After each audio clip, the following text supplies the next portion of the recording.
You know what I want to bring up again? We talked about this on one of the programs previously, and I can't remember which one it was because I'm brain dead. But the releases, Vince Fire, it was just the experience this past week, right? Yeah. The release of Vince Fire and boy, did he get some heat for that, by the way. In several, not just wrestling news sites or whatever, but like, mainstream websites were like, look, he's the first person to fire his employees in a pandemic. New Japan's paying everybody. Ring of Honor's paying everybody for what dates they were booked, even though they only, run a few dates. They're paying everybody. Everybody else is like, okay, it's not the boys' fault, so we're not going to make any drastic fucking changes here. And Vince, lops off everybody's head. But Gallows and Anderson were two names that surprised us when you mentioned them to me. You were reading the list off.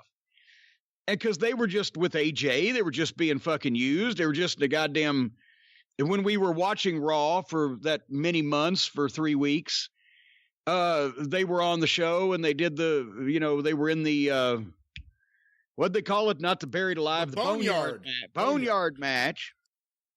And all of a sudden they fire. And then when I think back, they were being courted. They wanted to leave back last year when their deals were up, right? And they were being courted to stay and they were being given raises and trying to talk out of it. I don't know whether they wanted to go back to Japan or whether they wanted to go to AEW, but they obviously weren't happy or they wouldn't want to leave.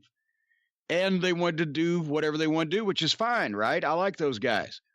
But then they talk them into staying by I just found out this figure after our discussion. They gave them $750,000 a year apiece to stay. No, you cannot go and leave when you want to, and go where you might be happier. We're going to give you this money. And they have signed these deals and pledged their commitment and assumed they were going to get this money that they were promised. And then 4 months later, in the middle of a pandemic, when their other options are not running events, they go, no, never mind. Never mind. We changed our mind. Fuck you. Fuck you. That's bullshit. If they weren't using somebody and they'd probably, hadn't used them in a while, but they've been getting paid anyway, well, you go, okay, business is business. But that's the same thing, if you'll recall, same principle of the thing that they did to Danny Davis at Ohio Valley Wrestling in 2007. Because just the year before, or not even the year, but like 6 months before they signed, or before they ixnayed OVW and withdrew the developmental program from Louisville, they had Danny Davis sign new contracts with a new lease on the building and, renewed it, which, as we talked about when we talked about the history of the developmental promotions, they were always owned by someone else, Steve Kern or Danny Davis or whatever. So Danny's name was on the lease. Danny's name was on the contract with the TV station. Danny Davis's name was on everything. And they went to him, no, OVW is in our plans, Danny. Go ahead and re-sign that lease for 2 more years and do this and do that. And they re-signed a contract with him, a 2-year contract that less than 6 months later, they said, nope, never mind. We're moving to Florida. So what about Brett? Why? How long was Brett signed before Vince decided he didn't want to pay him? Oh, wait, hold on. God damn it. I can't be exact, but it wasn't a year. It wasn't a year. That's what we were going to say, the same thing. It wasn't a year. So what the fuck? I said, I'm not trying to just motherfuck Vince personally. He has been very nice to me at different times. He's also, crazy. But he and Trump are more alike. Isn't that that's been Trump's gimmick since the dawn of time? Just do shit and don't pay for it, or promise shit and don't come through with it. And when you think about it, and that's why I've told a few guys this in recent years. But when they have contracts without clauses where, after every 90 days, we can determine whether we still want to keep our word or not, is basically what it is. Or we can just say, no, we're releasing you. Then you don't sign a 3-year contract. You sign a 90-day contract. I've brought that up since they started putting these out clauses in these contracts. Anytime anybody ever asked me, not in front of Vince or whoever else was involved, I said, no, you're not signing a fucking 3-year contract. You're signing a 90-day contract if that clause is in there. So, but still, that's not fucking Gallows and Anderson's fucking fault, because why would you try to talk somebody into fucking staying, talk somebody into staying, talk somebody into staying, because you don't want them to go work for somebody else and give them that much money and them think, okay, well, they're going to fuck us in 3 months. But that's obviously what it is, because if they wanted them so bad 3 months ago to pay him that much money, it's not like they were No Way Jose, who I've seen his name on the internet, and I've never yet seen this fucking guy, but he just got released.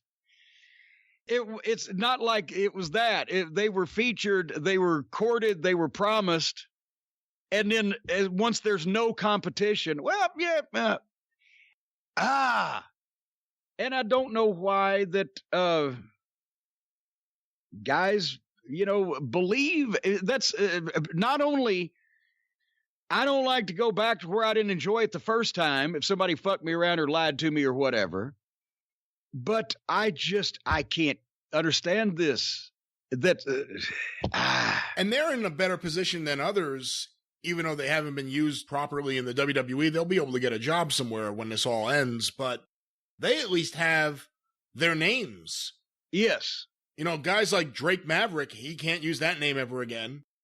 Guys. Well, that might not be a bad thing. But the point is, I like that kid, but the name, it sounds like a fucking 70s gay porn star. Well, the point is, they cut all these guys, and they don't just get cut from WWE. They also lose access to the name that the most amount of people would know them by. Well, yeah, and also, and not even bringing up the subject that in the middle of a pandemic, nobody else is firing people, but the biggest company in the world is. But then they just gave out the stockholders as dividends this past week. After they came out to make the stock look good. They come out and say we have $500 million in cash and available credit. And then they fucking fire all these guys in the middle of a worldwide pandemic to say, what, $700,000 a week, did they say, or something like that on salary? I think it's $750,000, maybe a month, not a week. Or a month. Well, okay. Well, that $500 million ain't gonna last forever. But they've always been screwy with because we've talked about it on the show here before. Hopefully people can look it up somewhere on the YouTube. The whole independent contractor fiasco and how it's bullshit. And going back to, the past several years. And then when the last week tonight with John Oliver thing came out, we talked about it. And I think, didn't we have Steven on one time to discuss what is and is not an independent contractor? Yeah, we did. But when I was there, for example, when I went up there in 96 to work on the creative team, I was already under a talent contract. And the talent contracts then, I don't remember having 90-day out clauses in those contracts. I don't know whether that's before they got smartened up to the fact they could do that or whatever. I'd have to go back and look, and I can't reach it right now. But it was basically you contract as a talent, and I trying to think. I don't even know whether I had a minimum. I did not have a minimum.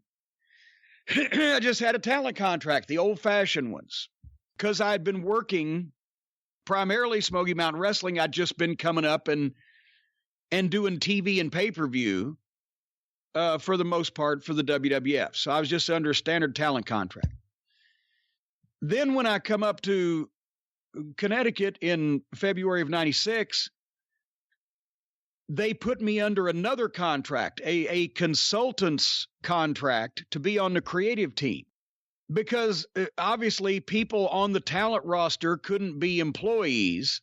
but they wanted to have me covered and my additional pay and my additional responsibilities. They put me under a consultant contract. You're following this, right? So now I got 2 contracts, but neither one of them make me an employee, because you can't be an employee and be, one of the boys who's supposed to be independent contractors. So then in early 97, Ed Kaufman, one of the head legal guys, not Vince's private attorney, Jerry McDivitt, but Ed Kaufman was the head legal honcho of WWF corporate at the time. He sees me walking down the hall in the office, and he's, "Oh, Jim, I'm so sorry. We have let your we've let your contract expire, because since I was under 2 contracts, they let one of them expire." And I can't remember which one it was now, but for the purposes of this story, it doesn't matter. But I looked at him. I said, "Ed, it doesn't matter." I said, "I'm here until either Vince don't want me to be here anymore, or I want to go home. And whatever you put on paper ain't going to change that," and just walked off, right? And he was just freaked out that I wasn't concerned about my contract. 'Cause what the fuck? But anyway, right about that time, because since I was at the end of 96, Vince decided to take me off of managing, because I was still not making the live events. I was just doing TV and pay-per-view, and he wanted me to concentrate on the office. So, and the thing with Vader was not going to happen. We've told that story. The SummerSlam 96 with Vader and Michaels was supposed to be what it was. And then Survivor Series 96, Vader was supposed to work with Shawn in the return and fuck him and win the title. And then January 97, Royal Rumble in the Alamo Dome in San Antonio, Michaels was supposed to, that was the end of the trilogy, and Michaels would win the title back in his hometown in a stadium full of people. Instead, Sid got the title, and then Michaels won it back from Sid, yeah. Yes, because after SummerSlam, by the time that fucking Survivor Series rolled around, Michaels didn't want to work with fucking Leon, and had put the mouth on him enough and poisoned him with Vince that he'd changed it to Sid, who was... Believe it or not, Shawn thought Sid was going to be safer. And he was, except, if shit happened by accident, but he was safer on purpose. Anyway, so at the end of 96, they're not going to do that with Leon, and now Leon's on Vince's shit list. So that's when I passed Leon off to Paul Bearer, and they took me off of managing. So at early 97, point being, they decide they're going to make me an employee. Because now I'm not on the talent roster as far as being a manager at the time. So we're going to make you an employee. Okay. And what they had done when I first got up there is they said, normally if you were an office employee or whatever, you would have the insurance, the health insurance and the life insurance and all this stuff. Well, we're going to pay for you for that. But because I wasn't an employee, they were basically, I took it out in my name and they're reimbursing me. See, I don't know how this shit works, because I've never been an employee of anything. And except this time I'm telling you about. So now they say, we're going to pay you, but we're going to deduct your taxes and we're going to pay for the insurance and the blah, blah, blah. Okay. It's the same amount of money, right? Okay. Overall. So we go through all this paperwork and all this rigmarole. And I was an employee for 2 weeks. And when I got my check, that was a shock, because I'd never had a check where the taxes were taken out. So I was like, fuck, this fucking looks painful on the surface of it. Anyway, so 2 weeks later, we go to a Raw taping, and they were stopped down for something technical. And they sent a babyface out to the ring, and they sent me out to do something and kill some time. And then he's going to bump me out and make the people happy while they're trying to get their shit together. So we go out and do the promo, boom, boom, boom, and he bumps me out of the fucking ring, whatever the case. And they go on with the taping, and next day we got to the office. Ed Kaufman comes up to me, "Jim, you were taking bumps last night." I said, "Yeah, we were killing some time." "You can't do that. You're an employee." I said, "Well, that's going to come up. I'm a personality, and I'm out there. If I'm not managing, I'm still out there doing announcing. Something may happen." And I didn't say I was never going to manage again. I say, you know what? Just undo it. Just make me an independent contractor again. Because if I'm going to go out and kill some time at a TV taping, I'm probably going to take a bump. And it's the only fun thing I'm doing these days. So they unmade me an employee after 2 weeks and just put me back on the other fucking contract. It boils, and then Finkel, as we've just talked about, Howard Finkel was the first employee of Titan Sports when Vince first formed it, but he had tuxedo matches with fucking Harvey Whippleman because it tickled Vince. I tried to tell him at the time, I said, we are all employees, and it just Vince decides what we fucking do. And however you classify it, it doesn't matter, because if Vince wants something to happen, you're going to figure out a way to get around it and let it happen.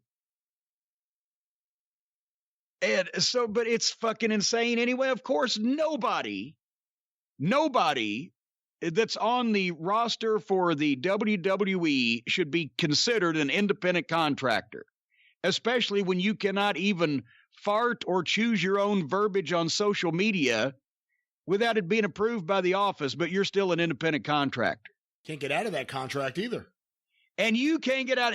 They can tell you to go piss up a rope anytime they want to, every 90 days or whatever the fucking out clauses are, but you can't tell them. Who was it? God damn it. It was Bill DeMott. When he was in WCW in the 90s, Hugh Morris, right? Yeah. He contacted me. I guess the statute of limitations on contract tampering has run out by this point, but he contacted me when I was up north and said, God, I'd love to, come work for you guys. But he had a contract with WCW, and he said, is there any way, can you help in any fashion? And I said, make a copy of the contract, white out your name or any identifying marks, this is a blank contract, and send it up to me so I can have our legal department look at it. And he did, and I did, and they said, this is as close to indentured servitude as we have ever come across in a legal document. He is there until he dies or they tell him to fucking leave. And so WCW had some great contracts too, but fucking contracts in wrestling. Once you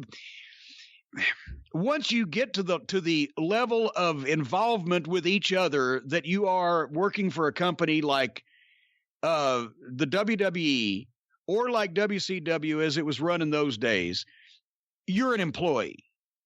Now, all Elite Wrestling, no, they run 1 day a week and then a pay-per-view every 3 months or whatever, and you can work for other promoters. No. Anywhere where you legitimately can work for other promoters or determine what your name is or how you're presented, you're an independent contractor. When you work for the fucking WWE, you are a goddamn employee. You're an employee in spandex. And they've conned the government this long, and, they'll continue to do so until there's a union. And then the first thing a union would do is say, well, this is fucking ridiculous. We're going to call the IRS and talk to somebody important. Because I've said this before, wrestlers should have always been independent contractors and should be independent contractors, because that's the way that wrestling should be run. But if it's going to be run this way, then the WWE wrestlers not being employees is fucking idiocy. And it's against the law. And the IRS, well, wouldn't you know who won the pony? Guess who technically runs the IRS? We haven't even seen dipshits' fucking tax returns, much less get them to reclassify Vince McMahon and Linda McMahon's employees. But nevertheless,